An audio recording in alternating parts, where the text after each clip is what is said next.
from Beatrix Potter. It says, I hold that a strongly marked personality can influence descendants for generations. As we just read, if you were able to take the quiz about figuring out which of the 12 disciples you were most like, kudos to you. It was a little bit more of a fun quiz. It wasn't really like looking at your personality per se, as much as it was, some of them were funny, like, do you like to fish, stuff like that. And that would put you as one of the apostles that was a fisherman. But it did get us thinking about the 12 apostles, and that's what I had in mind, was just to get us thinking about them before we came here to talk about them. But throughout this lesson tonight, I want you to think about which of the 12 apostles you would say you're most like. And then at the end, we'll relook at all of them as a whole and see how that could be a good thing or maybe not so good. The first one we'd like to look at, just down through the list of the passage that was just read. First one is Peter. Surname Simon. We call him Simon Peter. He was a prominent member of Jesus' disciples. We hear a lot about him throughout the whole Bible. He was quick to take actions, very, very on top of things, really, really go-get-'em type of guy. But sometimes those were for the best, and then other times they were a bit of a mistake to take action. He was very outspoken as well. But the first characteristic I like to look at is his impulsive attitude. He was a very impulsive character. Now there's going to be a lot of passages. If you want to flip there, you can. Some of them that are more detailed, I'll read them. Some of them I'll paraphrase. But the first one is John 18:4-10. While Jesus was in the garden with his disciples, a group of soldiers were coming with spears and clubs and torches, and they were coming to get him. They were sent by the chief priests and the elders and the Pharisees, and they were coming in search of Jesus.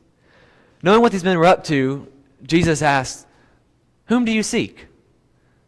And then Peter, hearing from these men that they were in search of Jesus, flipped out.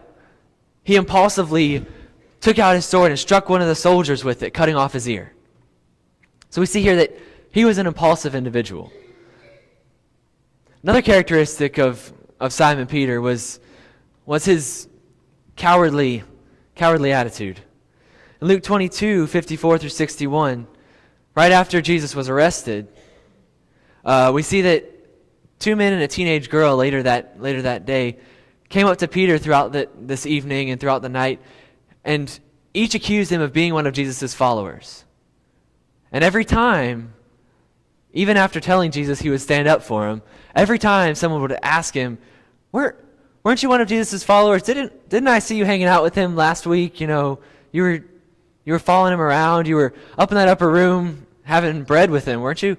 Like, no, I never knew him. I didn't know that man. He's nothing to me. I don't know who you're talking about. And after the third time, that's when the cock crowed, and he realized what he had done.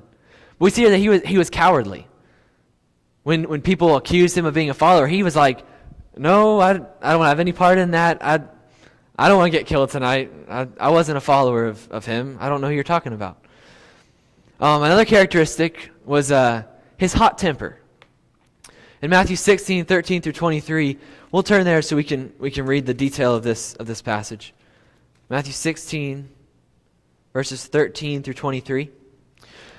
Now when Jesus came into the district of Caesarea Philippi, he asked his disciples, "Who do people say that the Son of Man is?" And they said, "Some would say John the Baptist, others say Elijah, others say Jeremiah or one of the prophets." He said to them, "But who do you say that I am?" Simon Peter replied, "Why, you are the Christ, the Son of the living God." And Jesus answered him, "Blessed are you, Simon Bar-Jonah, for flesh and blood has not revealed this to you, but my Father who is in heaven.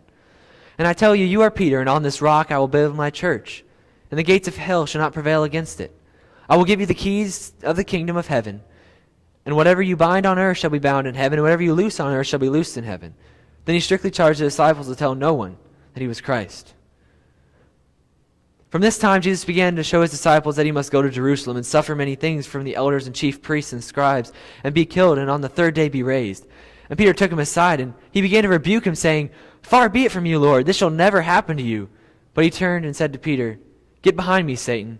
You are a hindrance to me, for you are not setting your mind on the things of God, but on the things of man." So one moment we see Peter being really supportive and just right there, really controlled, and he's answering Jesus' question.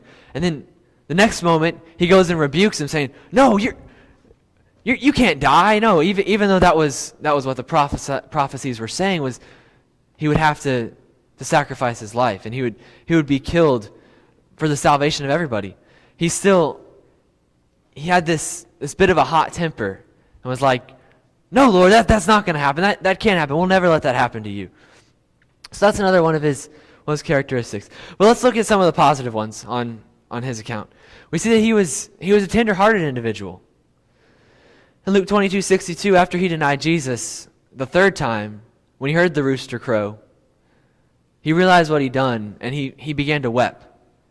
He felt bad for what he did. He had that tender heart. He felt sorry for what he had done to Jesus throughout that night.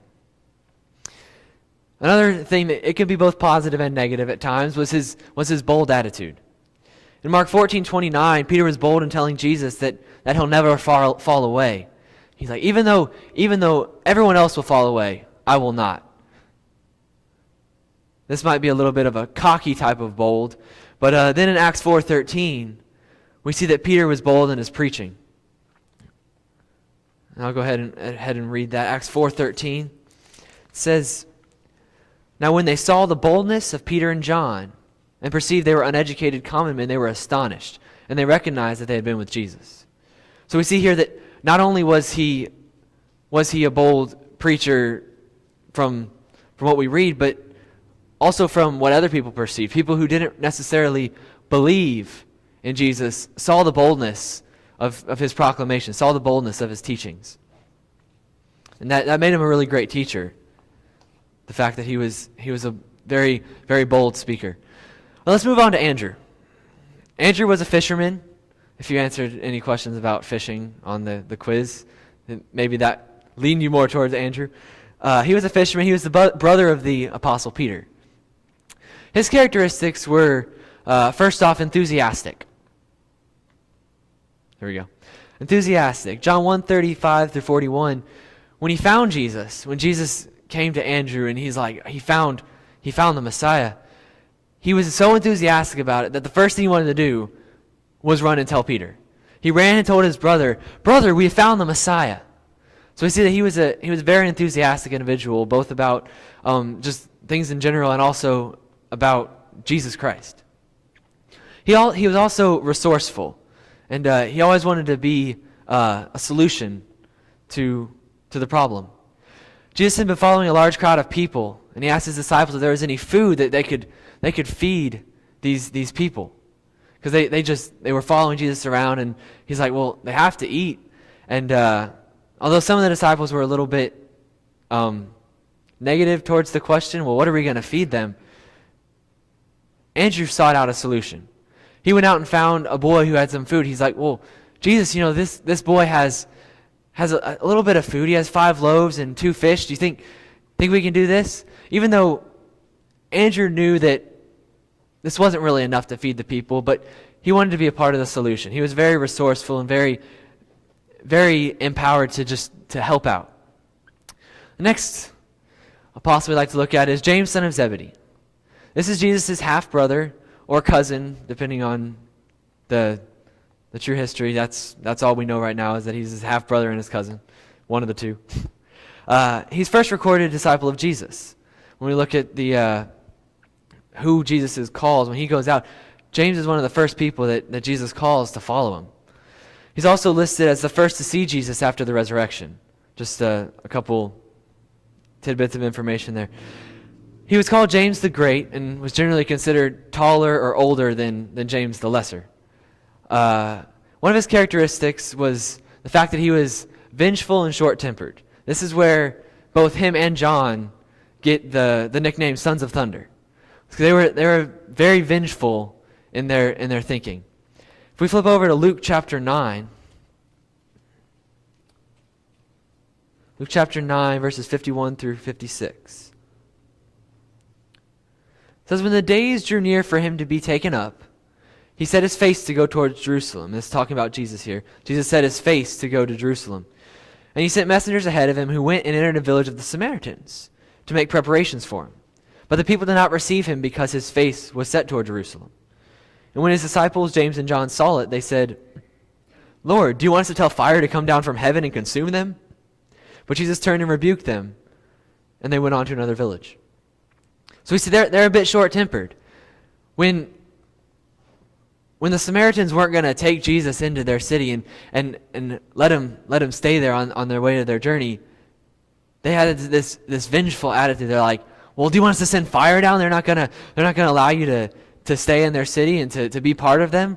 Let's just send fire down on that village and just burn them all up. So that's a bit of a negative aspect of their character. Another thing is you can take from the next passage that they were either selfish or conceited. Mark 10:34 through 45, James and John asked Jesus if he could grant them one to sit at his right side and one to sit at his left side in his glory. Now you can take it as they were just a little bit conceited and that they thought they were great people, and they were like, Lord, we're wonderful. We want to be right next. We want to be on the throne with you, one on your right side of the throne, one on the left side of the throne. Or you can look at it as a little bit of selfish attitude in the fact that, almost like no one else is worthy. We're your brothers. We should be right there next to you in your glory. That's another one of their characteristics.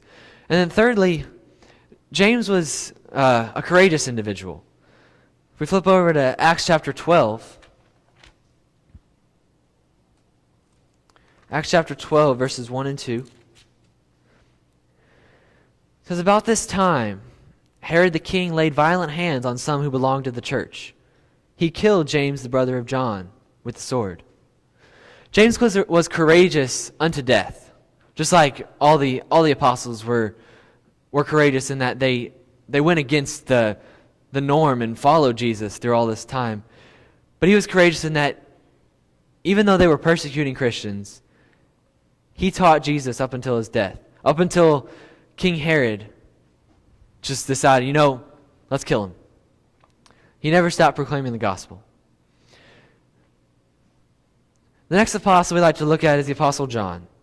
He was known as the disciple that Jesus loved. He was part of Jesus' inner circle and the writer of the Gospel of John.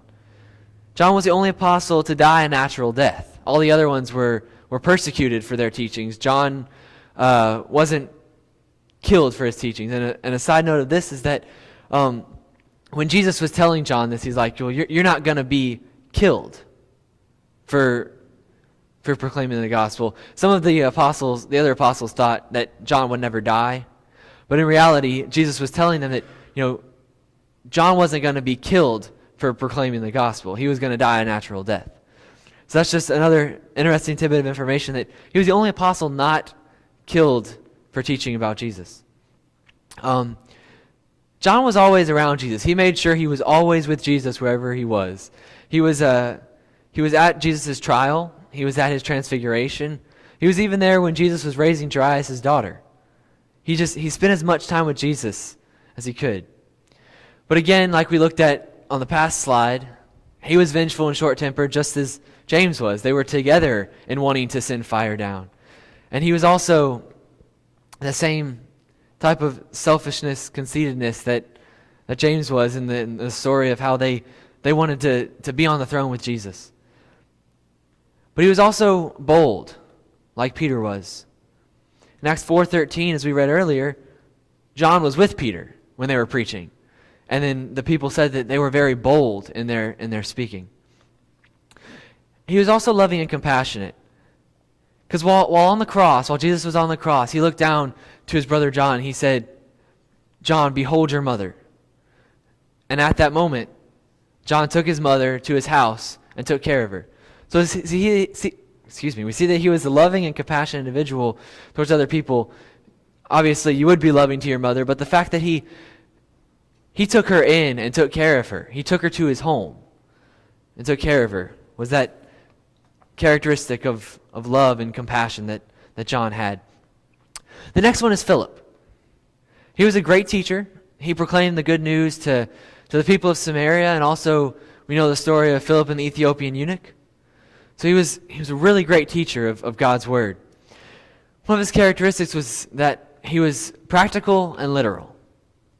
In John 6:5-7, we talked about the feeding of the multitude.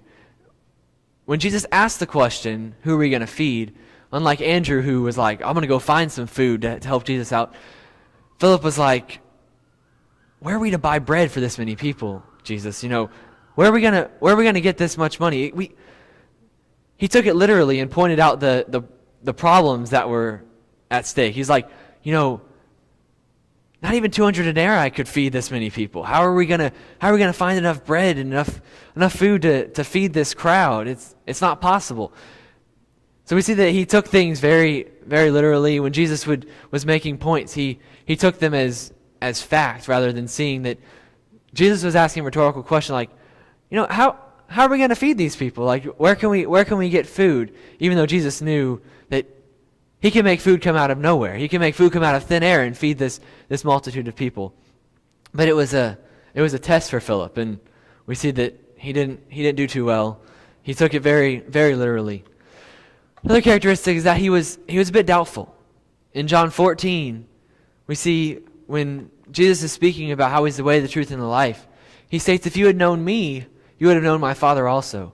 Philip said to Jesus, show us the Father, and it's enough for us.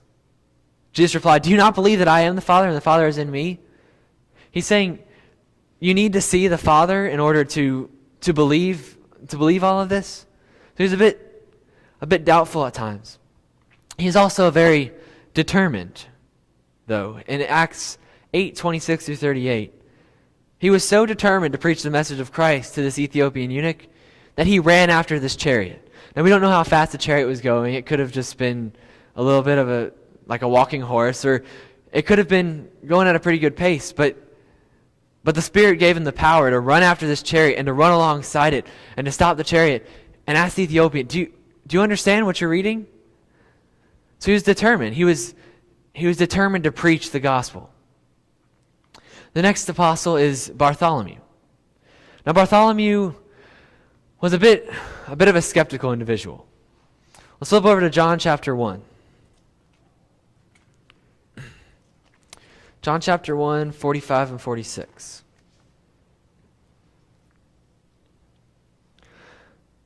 Philip found Nathanael, who we call Bartholomew, and said to him, we have found him of whom Moses in the law and also the prophets wrote, Jesus of Nazareth, the son of Joseph. Nathanael said to him, can anything good come out of Nazareth? And Philip said to him, come and see. And then going on, it says, Jesus saw Nathanael coming toward him and said, behold, an Israelite, who indeed there is no deceit. And Nathanael said to him, how do you know me? Jesus answered, before Philip called you, when you were under the fig tree, I saw you. And then he believed that it was Jesus, said, Rabbi, you are the Son of God. So he was a bit doubtful a bit skeptical, at the beginning of this, because he's like, you really found Jesus? Until he saw him, he didn't really truly believe that was who they were talking about. And but once Jesus spoke to him and told him, like, when you were under the fig tree, how'd you know I was over there? He believed that Jesus was really the Messiah. He was also an honest individual, though. In John 1:47, we see, it says, Jesus saw Nathanael coming toward him and said, behold, an Israelite indeed, in whom there is no deceit. So we see that Bartholomew was known for his honesty. He was known for being a very truthful individual. Now that's a really amazing trait to have, to be considered somebody with no deceit, an honest individual, because that's really difficult. A lot of times we tell a lot of little white lies here and there, or tell a little bit of a fib sometimes, maybe make up some long in-depth stories to tie lessons together. But we become a little bit not so honest at times, and just to be called somebody with no deceit, that just seems like a really, really awesome characteristic that Bartholomew has. The next one is Thomas. Let's go over to John chapter 14. John 14, verses 1 through 6. And we're going to see how he was a bit inquisitive and confused at the same time. John 14, 1 through 6. Let not your hearts be troubled. Believe in God. Believe also in me. In my Father's house there are many rooms. If it were not so, would I have told you I go to prepare a place for you? And if I go and prepare a place for you, I will come again and will take you to myself, that where I am you may also be. And you know the way where I am going. Thomas said to him, Lord, we do not know where you are going. How can we know the way? Jesus said to him, I am the way, the truth, and the life. No one comes to the Father except through me. If you had known me, you would have known my Father also. From now on, you do know him and have seen him. So we see in these 6, 7 verses that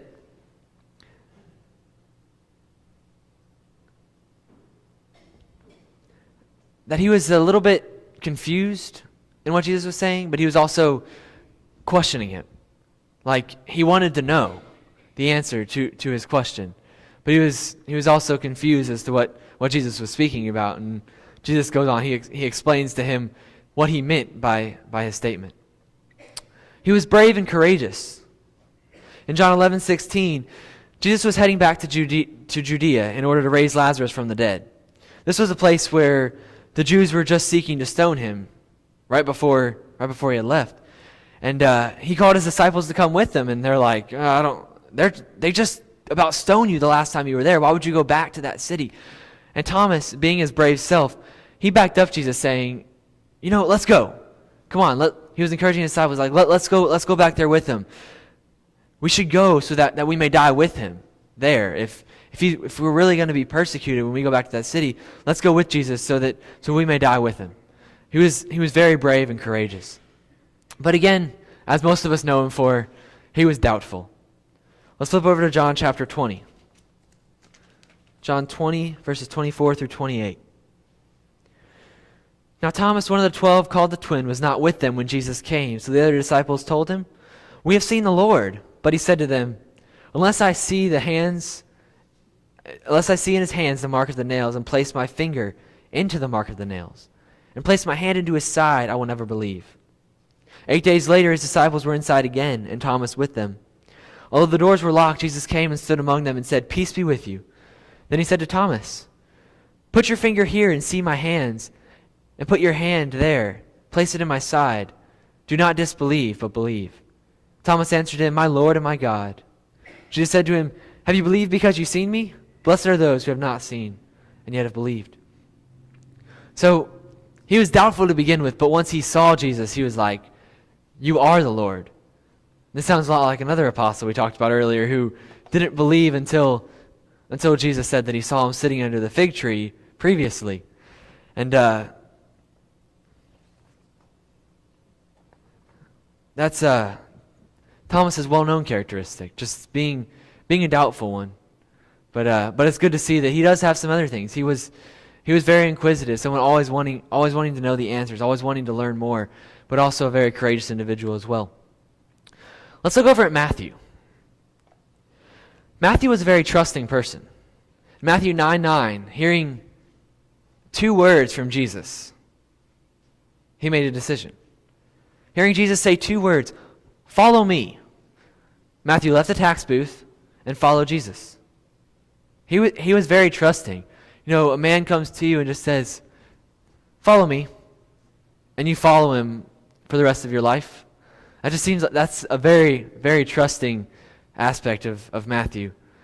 He's also very hospitable, because we see in the following verse, in verse 10, after Jesus called Matthew to follow him, Matthew invited him over to his house. He invited him, he invited the other disciples, and he invited his friends, other people from the city, just to all come over his house. He was very hospitable. He brought them over so that they could meet Jesus, so they can learn who Jesus was, and so that he could spend time with the Lord as well. Next apostle is James, son of Alphaeus. He's also called James the Lesser, known for being younger than James the Greater. His characteristics are, 1, he was committed, just like all the apostles. The only time we ever hear of James is in the list of the 12 apostles in the Gospels. We never hear his name stated outside of that list of people. But we know that he was committed because he followed Jesus just like the other disciples did, and he spent his life teaching for him. And we can also just kind of guess that he was humble. He did the work of God without being recognized, without needing to be praised for his work, without needing to be seen for what he'd done or being written down in books that we're going to read later, that we read today. He wasn't needing to be seen for what he does. He just did the work of God because he knew it needed to be done. And this is another one of the really big characteristics that we want to strive for, is just having that humble attitude and doing the work of God without wanting to be seen for our work, but doing it because that's what we're called to do. The next one is Thaddeus. Thaddeus was very vigilant. In Jude, the book of Jude, verse 3 and 4,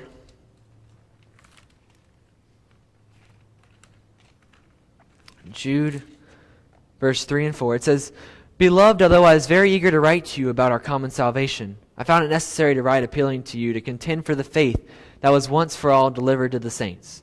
For certain people have crept in unnoticed, who long ago were designated for this condemnation, ungodly people who pervert the grace of our God into sensuality and deny our only Master and Lord, Jesus Christ." He was aware of what was going on in the church at this time. He was a vigilant individual, and could see that people had crept into the church in order to condemn and pervert the grace of God, and also to deny Jesus. So see that he paid attention.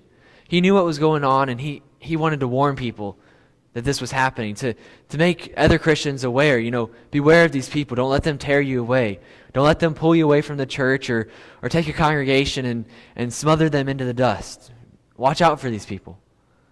He was also merciful. In Jude 22 and 23 in his letter, he writes, "Have mercy on those who doubt. Save others by snatching them out of the fire. To others show mercy with fear, hating even the garment stained by the flesh." He speaks of how we need to show mercy to those who do not know Christ, those people who are living in sin.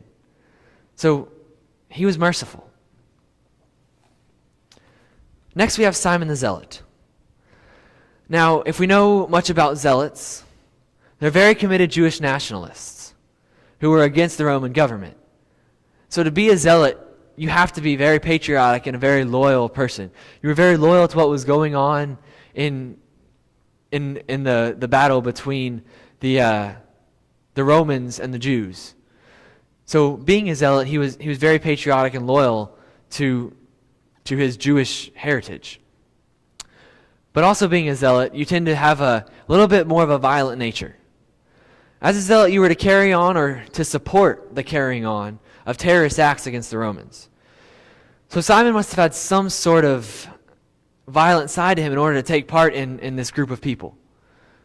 So we don't have any record of him actually going out and attacking any Romans in the scriptures. But just being a zealot, he at least had that mindset of supporting them in their work of attacking these Romans and committing these terrorist acts upon them. So he was a bit violent at times. Lastly, we have Judas Iscariot, and for the most part, we don't have anything positive to say about him. The last one may be a bit positive, but he still made the wrong decision there. First off, we have that he was greedy. In Matthew 26, 14-16, as the chief priests were in search of Jesus to have him put to death, Judas voluntarily and out of greed went to the chief priests and said, "What will you give me if I deliver Jesus to you?" He then took 30 pieces of silver in exchange for his friend and his Savior, Jesus Christ. And then from that moment on, being a deceitful person and a greedy person, he constantly looked for an opportunity of when he was to betray Jesus. He was also treacherous.